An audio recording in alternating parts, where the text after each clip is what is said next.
마음을 채우는 가톨릭 콘서트 쉼에 오신 것을 환영합니다. 안녕하십니까?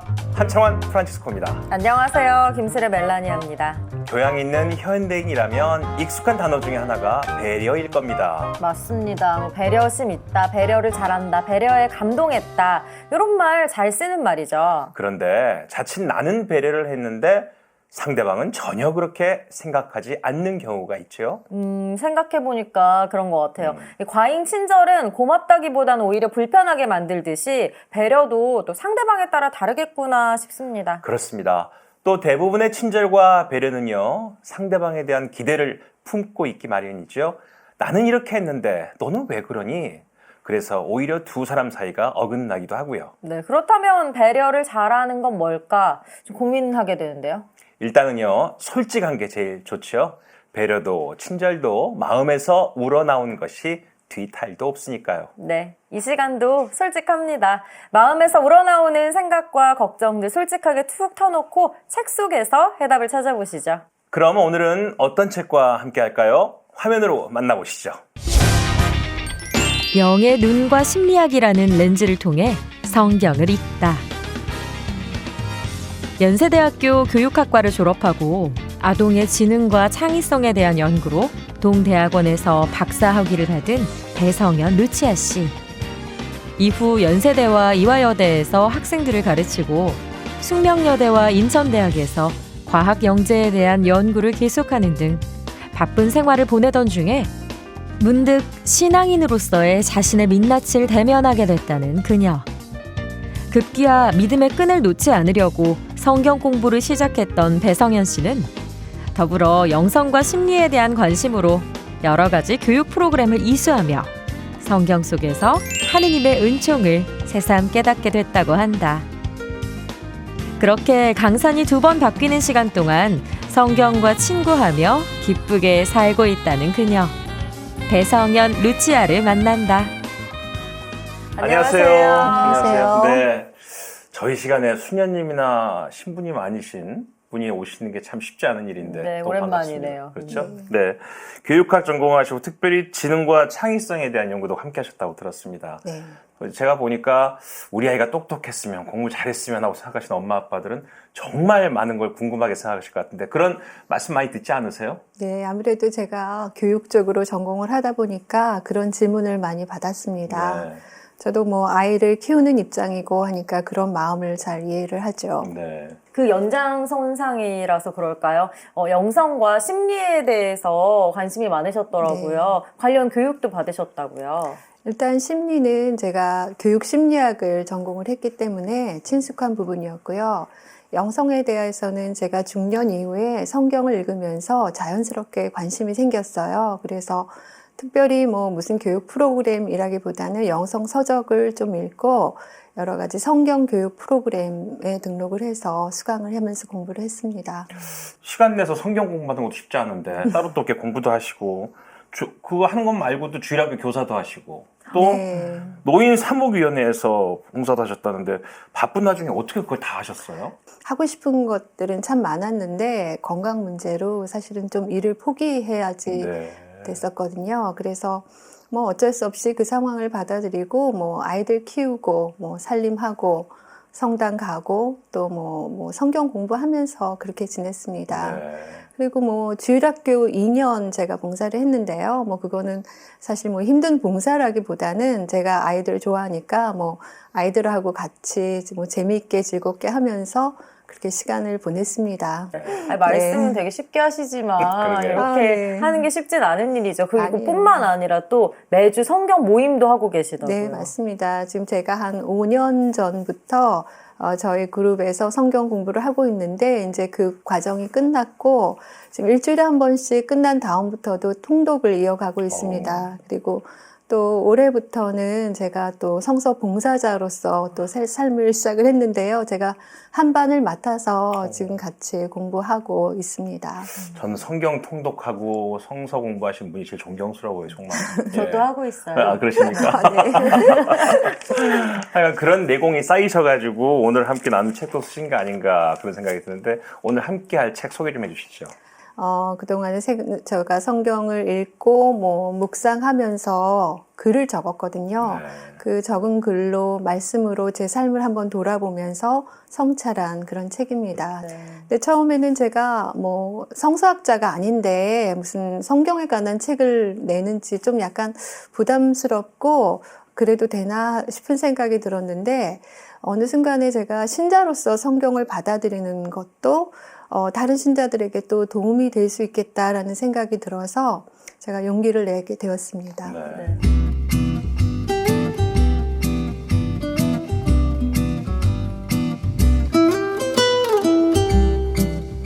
제목이 되게 인상적이에요. 그렇죠. 얼만큼 성경과 친하면 성경이 나한테 말을 걸 수 있을까요? 네.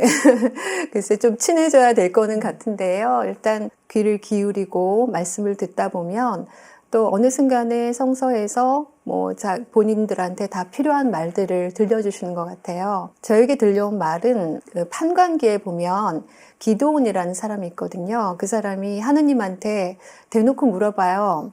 날이 당신께서 저와 함께 계시다는데 내가 왜 이 고통을 겪어야 합니까?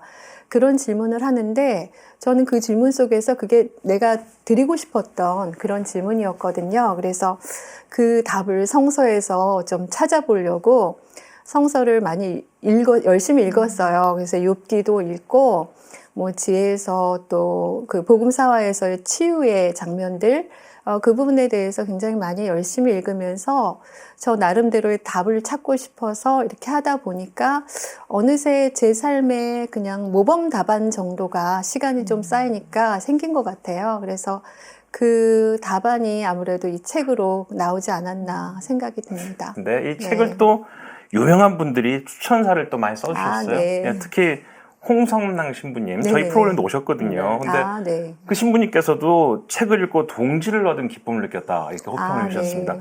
평소 친분이 있으세요? 아니요, 전혀 개인적인 친분은 없었는데 와, 네. 신부님께서 제가 책을 낸 것에 대해서 너무 반가워하셨어요. 심리학이라는 것 때문에. 그래서 이렇게 추천서를 써주셔서 너무 감사드리고 또 두 번째 책을 또 빨리 쓰라고 그러시면서 그때도 또 추천서 써주신다고 많이 격려를 해주시더라고요. 네. 자, 그러면 이 재미있는 책 속의 세상으로 떠나기 전에 앞서서 베드로의 심심책방부터 다녀오시죠.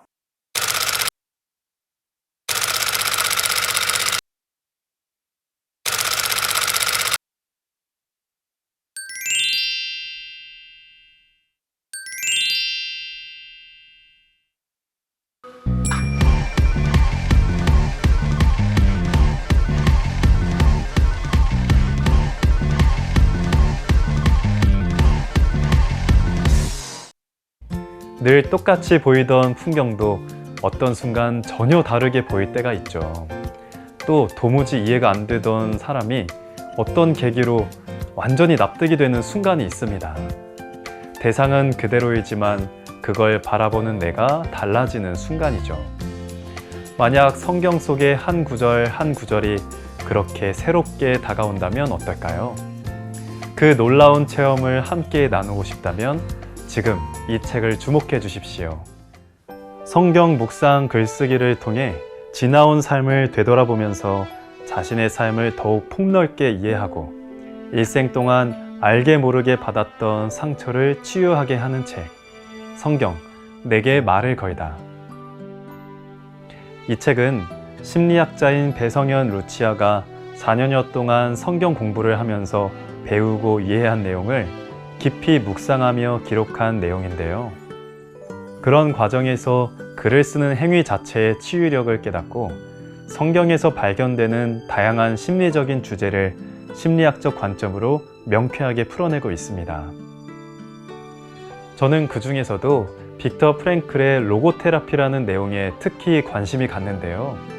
빅터 프랭클은 유다인으로 제2차 세계대전 당시 아우슈비츠 수용소에서 3년 동안 수감됐던 경험이 있는 심리치료사입니다.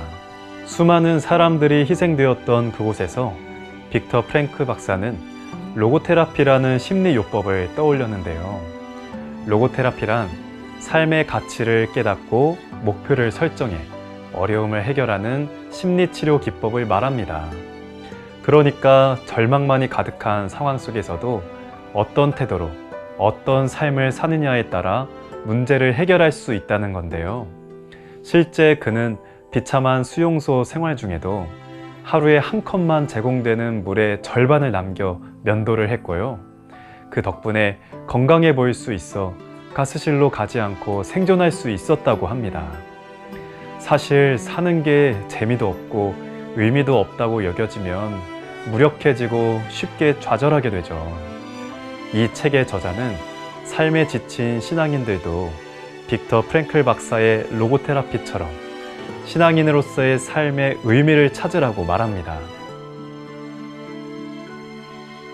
프랭클 박사는 삶의 의미는 무엇인가 하는 실존적인 질문에 대한 답을 찾기 위해서는 우리가 삶으로부터 기대하는 것이 무엇인지가 아니라 삶이 우리에게 무엇을 기대하는지가 중요하다고 말한다.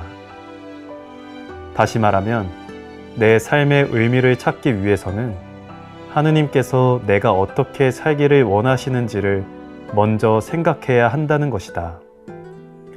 그러고 나서야 세상에서의 나의 역할, 나의 재능, 나의 노력, 내게 주어진 모든 것을 어떻게 활용해서 살아야 하는지 그 구체적인 삶의 방법을 찾을 수 있을 것이다. 나 역시 모세처럼 주님께서 나에 대하여 어떠한 계획이 있는지 알지 못한다. 그러나 나 역시 그분께서 나의 이름을 알고 나를 사랑하시며 내 삶을 이끌어 주신다는 믿음을 가지고 내 인생의 계획을 묻고 청한다. 그 과정에서 내 삶의 의미를 찾을 수 있으리라 믿는다. 주님께서 언제나 나와 함께 이 길을 걸어주시기를 희망하면서 힘들고 어려운 순간마다 주님께 묻고 그 대답을 듣는 충실한 종이 되어야 할 것이다.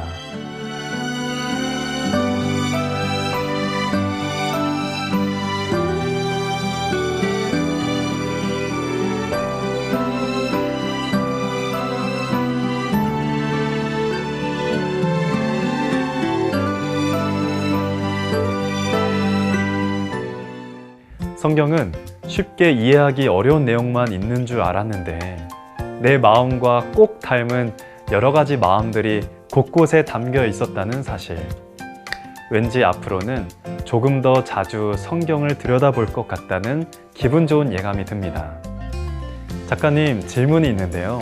성경 속에 등장하는 인물 중에서 심리적으로 보았을 때 가장 마음이 쓰였던 인물은 누구였나요? 알려주세요. 네, 가장 마음이 쓰였던 인물 누구였을까요? 네, 지금 언뜻 생각나는 사람은 아무래도 사울인 것 같아요. 네. 왜냐하면 사울은 굉장히 불안에 많이 시달렸던 사람이고요. 또 많이 아시겠지만 다윗을 굉장히 질투했던 사람이어서 그의 시기심에 대해서 좀 생각을 해봐도 될 것 같아요. 처음에는 사울이 불안해서 다윗을 옆에 두고 다윗에게 위로를 받았었는데 근데 점점 보니까 다윗이 자기보다 더 잘 나가니까, 그리고 사람들이 자꾸 비교를 해요. 사울하고 다윗하고. 그거에 굉장히 시기심이 막 불타오르죠. 시기심이라는 건 사실 그 사람은 있는데 내가 없는 것. 그런 상황에서 나오는 거잖아요. 근데 사실은 하느님의 은총이 다윗에게만 있었던 건 아니잖아요. 그렇죠. 사울에게도 있었기 때문에. 그래서 그런 자신의 모습을 돌아보지 못했고 불안하고 시기심 많고 질투했던 그런 마음들에 그래도 굉장히 인간적이잖아요. 그래서 우리 모두의 모습 그렇죠. 아니겠습니까? 예. 맞아요. 그래서 사울이라는 인물이 생각이 납니다. 네.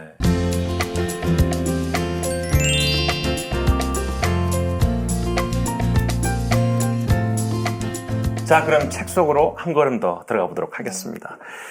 목차의 첫 부분이 이렇게 되어 있습니다. 성경 묵상 글쓰기로 되어 있습니다. 네네. 네.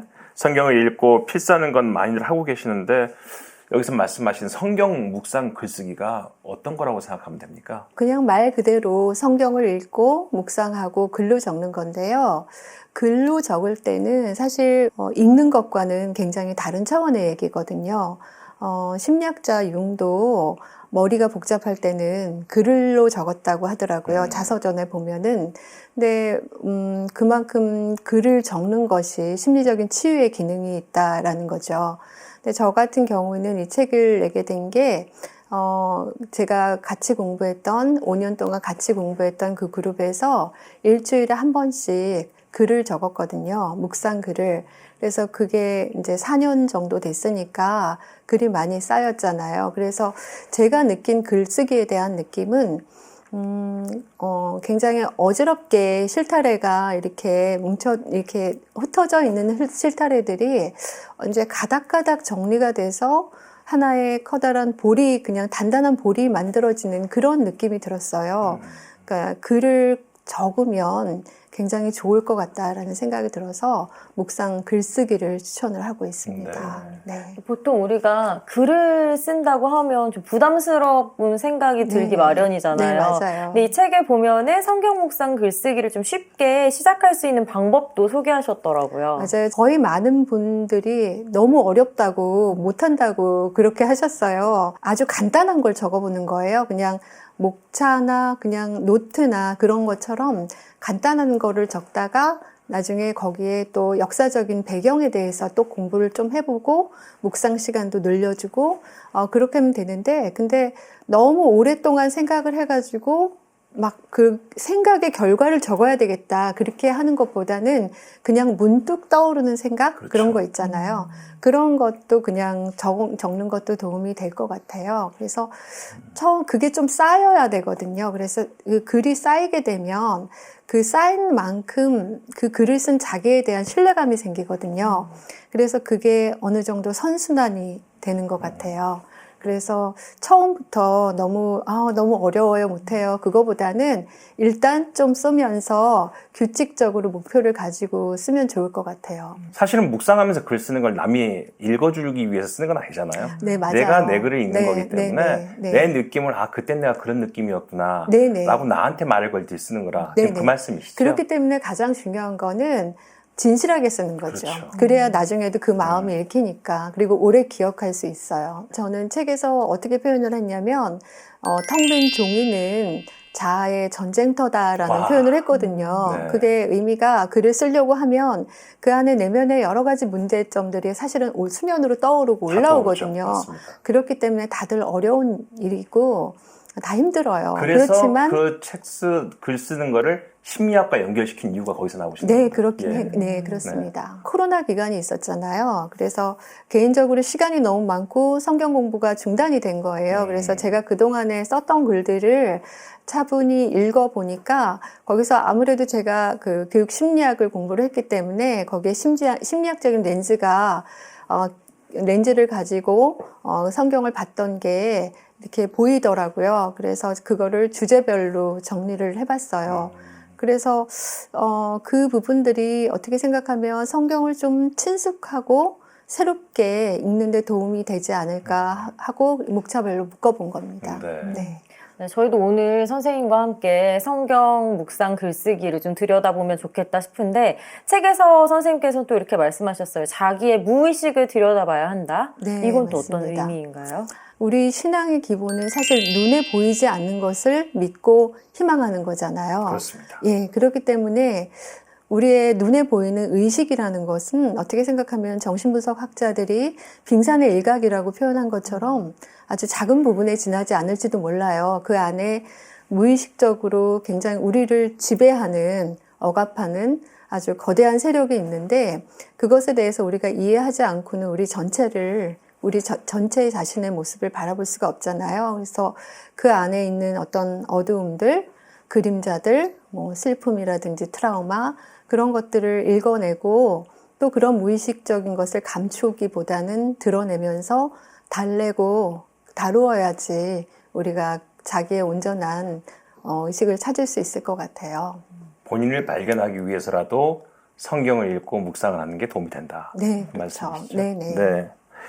자, 그런데 성경에서 예수님께서 이렇게 말씀하고 계세요. 누구든지 내 뒤를 따르려면 자신을 버리라 이렇게 네네. 말씀하시는데 자신은 사랑해야 될 존재지 버릴 존재는 아니지 않습니까? 그 말씀이 굉장히 모순적이잖아요. 네. 그러니까 자기를 사랑하라고 하다가 또 자기를 버리라고 한다가 그래서 그 개념을 심리학적인 용어를 가지고 좀 구분해서 보면 좀 잘 이해가 될 것 같아서 네. 말씀드리면 예수님께서 자기를 버리라고 할 때는 사실 우리가 에고라고 하는 자아라는 측면이에요. 자아는 성격 구성 측면에서 어떤 거냐면 어떤 욕망이에요. 욕망인데 뭐 어떤 식욕이나 성욕이나 그런 욕망이라기보다는 현실적인 가면을 써서 성취할 수 있는 욕망인 거죠. 근데 그 욕망을, 그 자아를 버리라고 한다는 거죠. 근데 자기라고 얘기할 때는 셀프라는 용어거든요. 예수님께서 사랑하라고 하는 셀프는 그거보다도 조금 더 큰 개념. 그러니까 돈을 벌고 세상에서 성공하고 그런 것보다는 어떻게 생각하면 나 자신을 발견하고 나의 정체성 또 내가 어떻게 살아야 하는지 그런 질문들에 대한 답을 구하는 부분이 셀프거든요. 그래서 우리가 예수님을 만나게 되면 결국은 자아 중심적인 사람, 이고 중심적인 사람에서 자기 중심적인 사람, 셀프 중심적인 사람이 사람으로. 되는 거죠. 그렇게 이해하시면 조금 모순적인 말이 조금 이해가 될 것 같아요. 네. 네네. 그러면 제가 네. 책 속에서 관련 부분을 읽어보도록 하겠습니다. 안간힘을 써서 일어나 보려 했지만 다시 주저앉게 되었을 때 나는 스스로 너무 약하다고 생각했다. 그러나 내 생각과 다르게 나는 너무 강했다. 나의 자아는 너무 팽창해 있었고 쉴 줄 몰랐으며 멈추려 하지 않았다. 나는 특별하다고 생각했고 미래의 어디쯤에는 직업적으로나 사회적으로 성공한 삶이 펼쳐질 거라는 예감 같은 것에 사로잡혔다. 그것은 나르시시즘이었다. 그런 계획과 기대가 사라지고 현재 있는 그대로의 내가 바라던 직장이나 사회적 지위를 가지지 못한 현실의 나를 받아들이는 것은 무척이나 고통스러운 일이었다. 내가 더 이상 내 힘으로는 아무것도 할 수 없다는 것을 인정하고 하느님 앞에 주저앉았을 때 나는 그때까지 내가 지고 있었던 무거운 짐을 내려놓는 것 같은 후련한 기분도 들었다. 하느님을 만날 때 우리는 자아 중심적인 사람에서 자기 중심적인 사람이 된다. 즉, 자기를 부정하는 그리스도의 삶을 통해서 궁극적으로 자기를 만나게 된다는 역설인 것이다. 하느님 앞에서 우리의 정체성은 온전히 회복되고 그때 우리는 바오로 사도가 갈라티아 신자들에게 보낸 서간에서 말씀하신 것처럼 그리스도와 하나 되고 일치하는 삶을 살게 된다.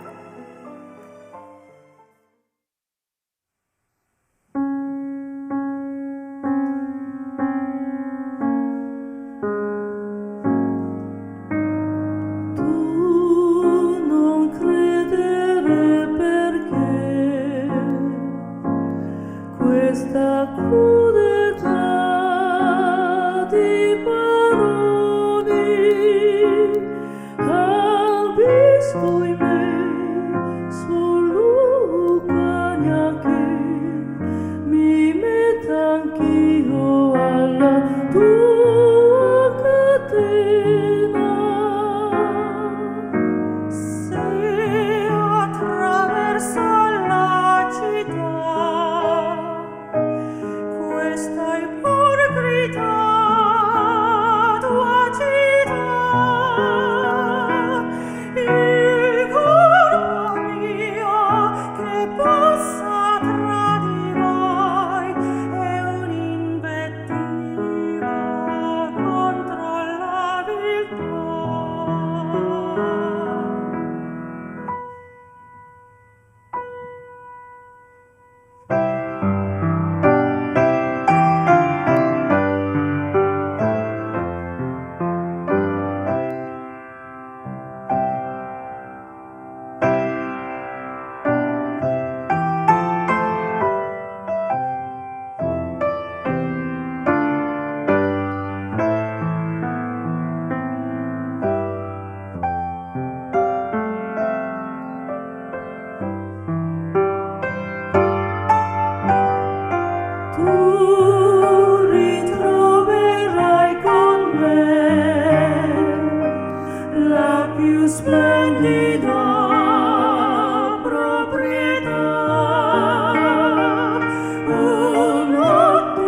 브라보.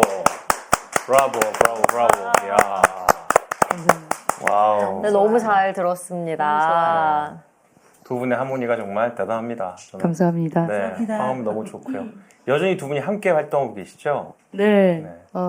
이제 부활절 지나면서 이제 앨범, 정규 네. 앨범 나오거든요. 아, 많이 축하드립니다. 기대해 주시고요. 가브리엘 라네스 많이 기도 부탁드립니다. 네. 두 분 이렇게 찬양을 오래 하시고 그러니까 성경을 많이 읽으실 것 같은데 혹시 이렇게 성경이 나에게 말을 거는 경험 해보신 적 있으신가요? 아니에스 자매님? 굉장히 타이틀이 어려운데요. 네. 처음에 정말 성경 내게 말을 걸다. 정말 주님이 저한테 말을 거신 적이 있을까 생각을 자꾸 하고 성경을 100번을 읽어도 이해가 안 될 때가 많아요.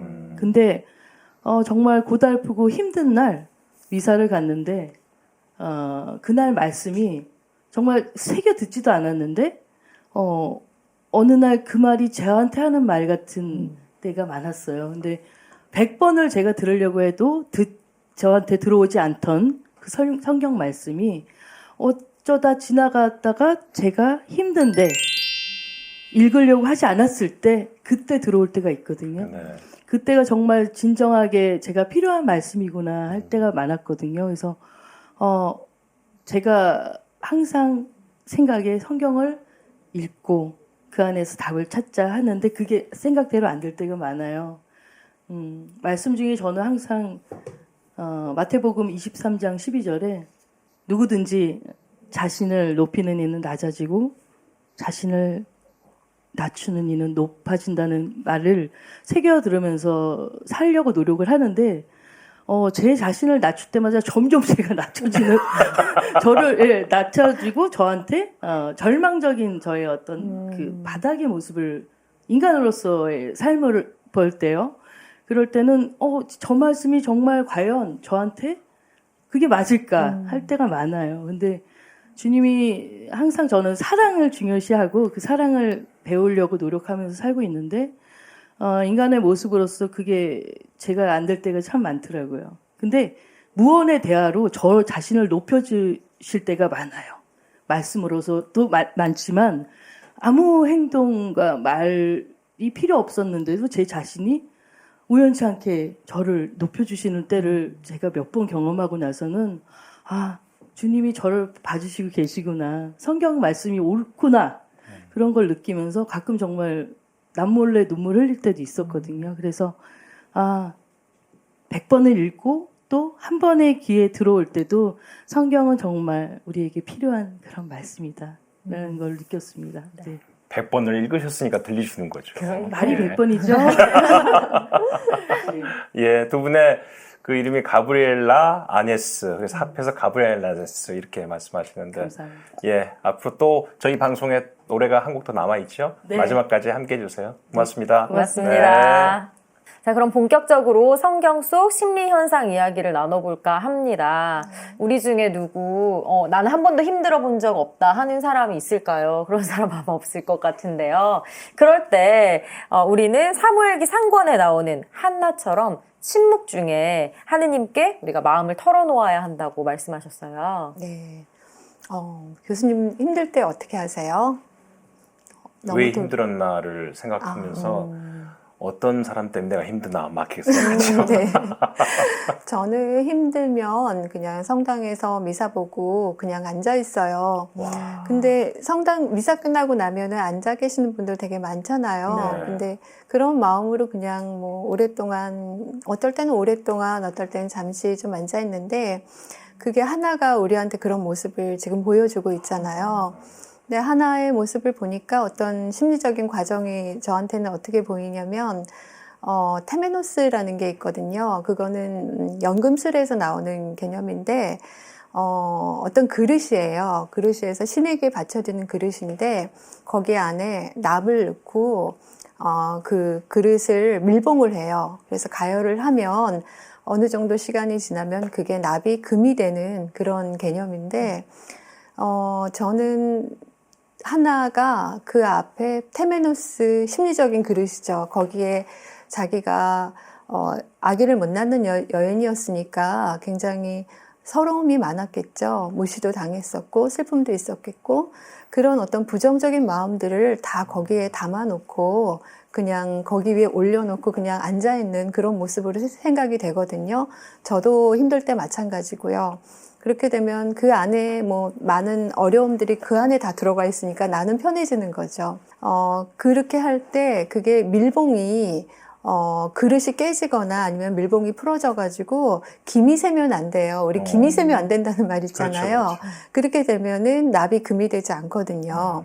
근데 그 김이 새지 않게 하는 게 저는 침묵이라고 생각해요. 그 안에서 그 그릇을 올려놓고 그 안에서 침묵을 하고 그냥 기다리는 거죠.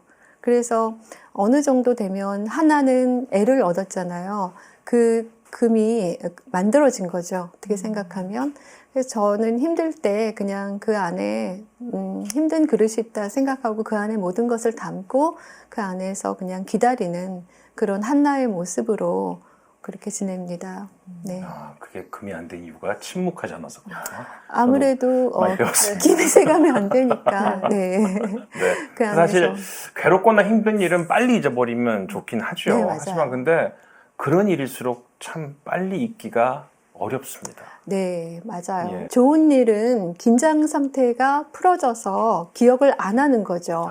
근데 못 받은 빚은 계속 그것만 생각하는 거예요. 그러니까 계속 그렇죠. 그거를 많이 생각하는데 우리는 의식적으로 그거를 바꿔야 하거든요. 성경에서 보면은 우리가 기억해야 할 것에 대해서 얘기를 하고 있는데 신명기에 쉐마 이스라엘로 시작되는 그 구절이 있잖아요. 네네. 한 분이신 하느님을 사랑해야 한다라는 그 구절을 그걸 잊지 않고 기억하기 위해서 어떻게 많이 노력을 하는지 제가 잠시 신명기를 읽어도 괜찮을까요? 네네네네. 네.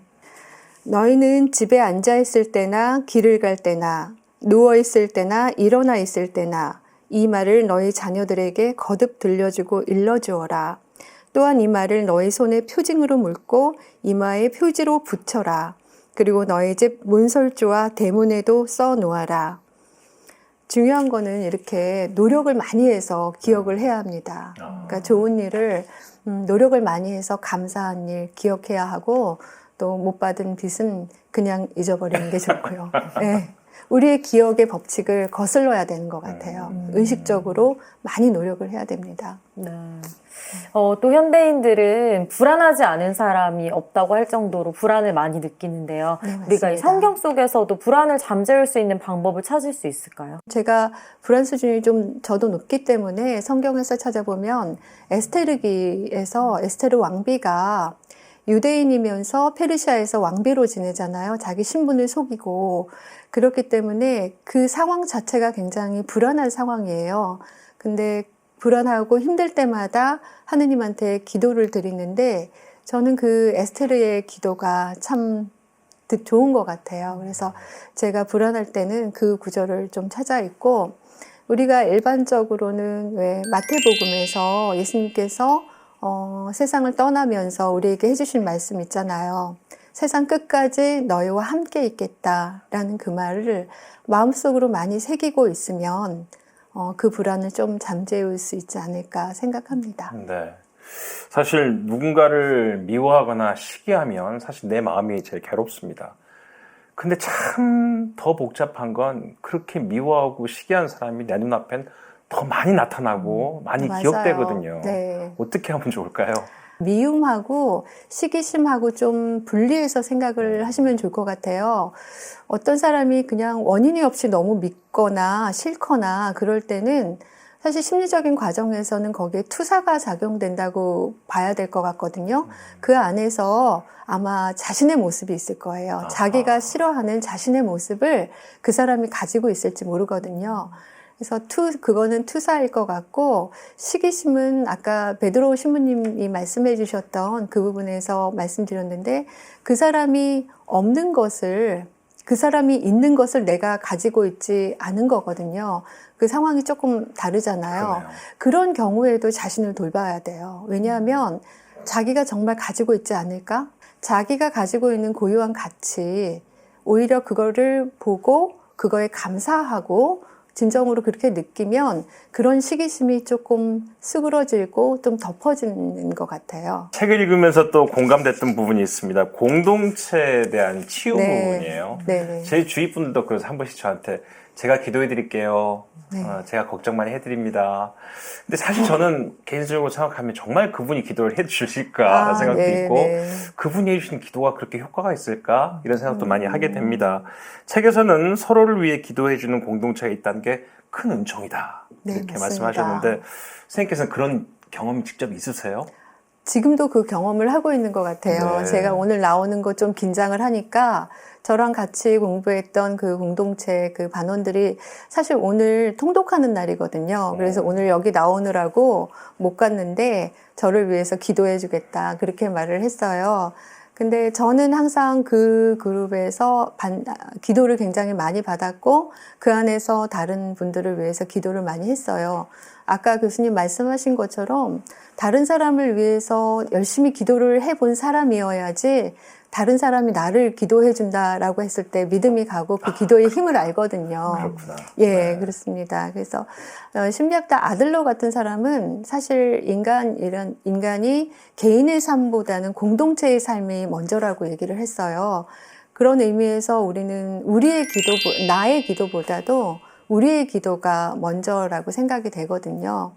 예수님께서도 중풍병자 치유해 주셨을 때 환자의 믿음을 보고 하신 게 아니라 그 사람을 예수님께 데려간 공동체의 믿음을 보신 거잖아요. 그렇기 때문에 공동체는 굉장히 중요하고 저 같은 경우에는 사실 제가 여기 앉아 있는 것도 제가 쓴 글들을 너무나 많이 경청을 해주셨고 제가 필요한 부분에 대해서는 기도를 해주셨고 4년, 5년 동안 그리고 또 이 글을 또 책으로 내야 된다 얘기를 해주시면서 막 적극적으로 많이 격려를 해주시고 그랬기 때문에 이 자리에 있는 것 같거든요. 공동체는 정말 중요하고 또 그 안에서 내가 어떤 공동체로부터 그 기도를 받는다는 것은 아까 말씀드린 것처럼 정말 큰 은총인 것 같습니다. 그러니까.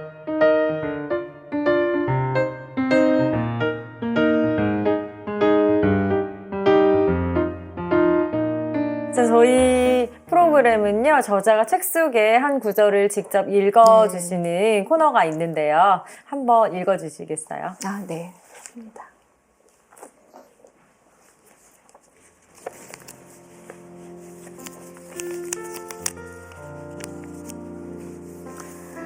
인간은 누구나 노년기에 들어서면 새로운 심리적인 과업을 맡게 된다. 다른 시기의 심리적인 특성도 그렇지만 노년기에 이르게 되면 이제 심리적 과제는 이전 7단계의 모든 특성이 관련되어 나타난다. 그러면서 노년기에 새롭게 맞이하게 되는 과업은 자아 통합이다. 에릭슨의 관점에서 자아 통합이란 내 인생을 다르게 살았더라면 하고 말하지 않고 의미 있는 사람과 함께한 자신의 인생은 자신의 책임이라는 것을 받아들이는 것이다. 즉, 스스로 인생을 잘 살아왔다고 긍정하고 자신의 인생을 후회하지 않으며 부정적인 부분이 있다 하더라도 그것이 자신을 어떻게 성장시켰는지 바라보고 깨닫는 일이다. 네, 작가님, 어떻게 이 부분을 왜 고르셨어요? 아, 네, 이게 이제 에릭슨의 자아 통합의 개념을 설명하는 부분인데요.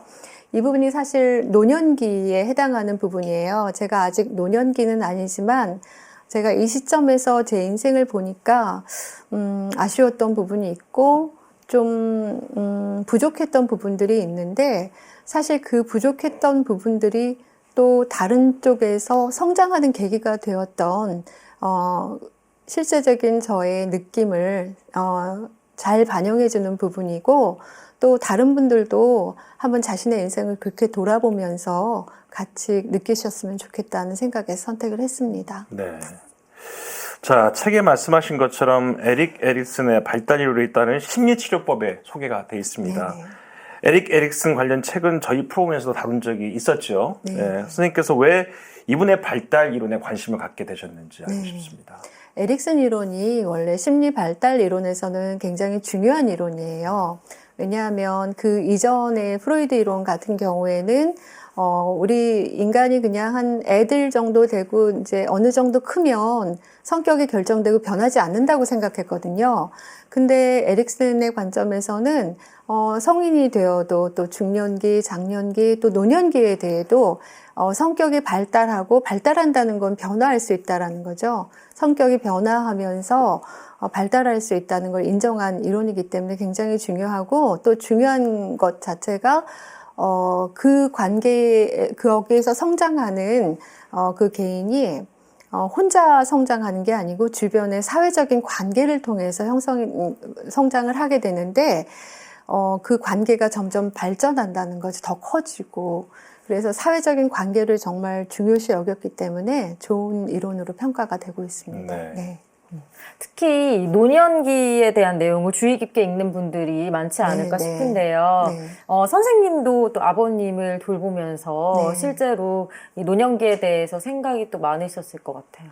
네, 저희 아버지를 제가 옆에서 보면서 노년기에는 정말 신앙이 필요하구나 그런 네. 생각을 많이 했어요. 저희 아버지께서는 원래 신앙이 없으셨고요. 몸이 아프신 다음에 대세를 받고 또 대세를 받고 그 하느님 은총 속에서 작년에 선종을 하셨어요. 제가 그 과정을 이렇게 옆에서 지켜보면서 이전에는 죽는다는 게 정말 많이 무서웠고 굉장히 받아들이기 좀 힘들었는데 아버지가 겪는 일들이 제가 함께 많이 느끼면서 아버지의 죽음이 굉장히 낯설지 않는 거예요. 그래서 지금도 어떻게 보면 아버지가 또 계신 것도 같고 성당에 가면 아버지 기도가 많이 나오고 죽음이라는 게 점점 저와 멀지 않고 낯설지 않다. 우리에게 낯설지 않는 일이다라는 것을 많이 느끼게 됐어요. 성경에서도 보면은 다윗이 솔로몬에게 죽는 순간에 그렇게 얘기를 하거든요. 나는 세상 모든 사람들이 가는 길을 간다 라고 표현을 했는데 그게 죽음에 대해서 굉장히 중요한 부분을 지적을 해준 부분인 것 같아요. 우리 모두 다 죽잖아요. 근데 안 죽을 것처럼 생각하고 살잖아요. 그렇죠? 세상 모든 사람들이 가는 길이 죽음이거든요. 근데 다윗이 그렇게 편안하게 죽음을 받아들일 수 있었던 게 사실은 신앙이 있었기 때문에 그렇다라는 생각이 들고 그 신앙이 있었다는 의미는 어떻게 생각하면 내가 앞으로 가야 될 길을 알고 있는 거고 죽음을 통해서도 가야 되는 길을 알고 있는 거고 죽음 이후에 부활에 대한 희망이 있는 거니까 그 신앙을 갖고 있다는 것이 얼마나 죽음을 편안하게 받아들일 수 있는지 그런 생각을 했거든요. 그래서 저희 아버지 같은 경우에는 나중에 대세를 받으셨기 때문에 건강하실 때 신앙이 없었던 게 정말 좀 아쉽게 느껴지고 그래서 우리가 보통 이렇게 많이 죽음을 위해서뿐만 아니라 젊었을 때부터 좀 성경을 공부하고 그 의미를 알아서 또 나중에 편안하게 죽음까지 받아들일 수 있도록 신앙을 조금 노년기에 정말 중요하지만 그 이전에도 그런 의미들을 알 수 있도록 미리 준비가 되었으면 굉장히 좋겠다라는 생각을 했습니다. 네, 오늘 계속 함께 성경 내게 말을 걸다 책 이야기를 함께 해보니까 정말 성경을 많이 읽으셨구나라는 생각을 다시 한번 갖게 됩니다. 마지막으로 네. 이 책을 통해서 네. 나는 이런 분들이 내 글을 읽고 함께 쉼이라는 경험을 했으면 좋겠다. 어떤 분들을 추천해 주고 싶으세요? 제가 사실 이 책이 나오고 나서 제가 예상치도 않게 너무나 많은 분들이 감사와 격려 메시지를 많이 보내주셨어요. 정말 내 마음을 잘 표현해줘서 고맙다라는 분도 계셨고 굉장히 많이 공감을 해주셨는데 특히 제 연령대 분들이 많이 좋아하셨어요. 그래서 그분들께 감사를 드리고 싶고 저는 앞으로도 중년기, 노년기의 삶을 준비해야 되는 그런 우리 세대에게 굉장히 그런 분들이 많이 읽으셨으면 좋겠다라는 생각이 듭니다. 네. 네, 바쁘신 와중에도 오늘 이렇게 귀한 시간 내주셔서 고맙습니다. 감사합니다. 감사합니다. 흔히 책 속에 길이 있다 이런 말 많이 하잖아요.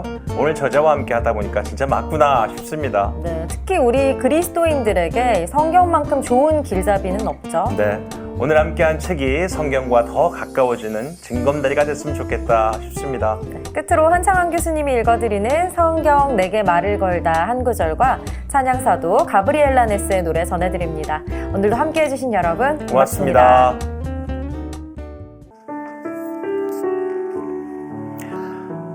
하느님을 사랑하는 이들, 그분의 계획에 따라 부르심을 받은 이들에게는 모든 것이 함께 작용하여 선을 이룬다는 것을 우리는 압니다. 내가 지금까지 신앙을 가지고 사는 동안 언제나 마음속으로 되새기던 구절이다. 삶이 내 뜻대로 되지 않을 때나 내가 감당할 수 없을 것 같은 삶의 무게가 나를 짓누를 때 마음속으로 다 잘 될 거야 라는 믿음과 함께 지금 겪는 이 모든 어려움이 그 나름대로 의미를 가지고 있다는 것을 믿게 해주는 구절이었다.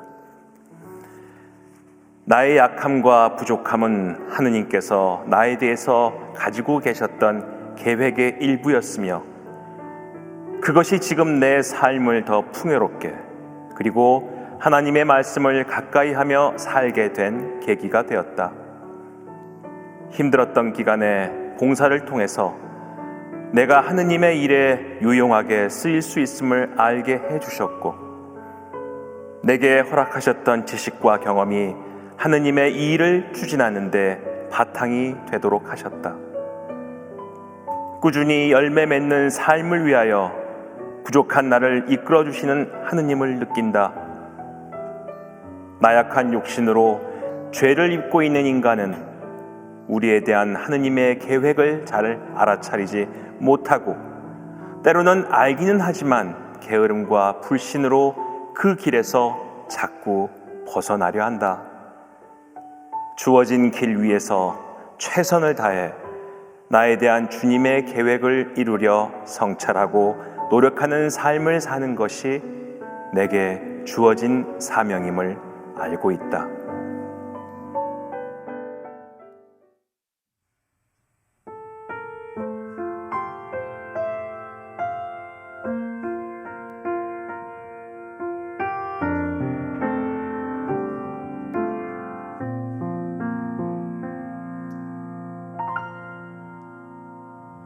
내가 정서에 말한다 해도 내 맘에 사랑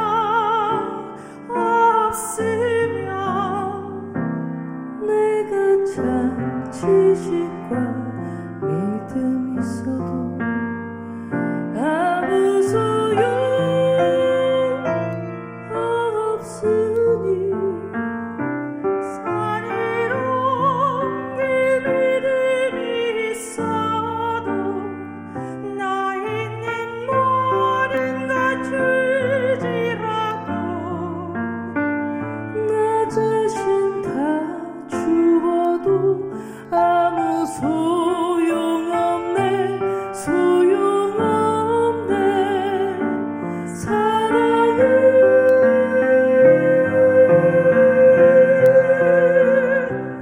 영원하네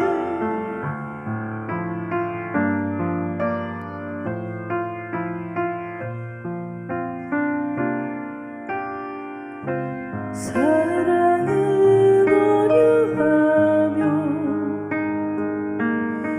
사랑은 자랑치 않으며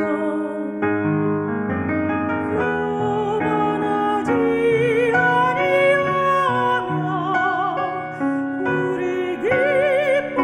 기뻐하지 아니하네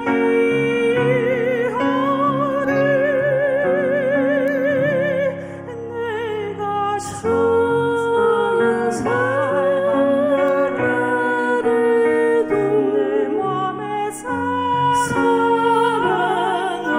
없으면 내가 지식 믿음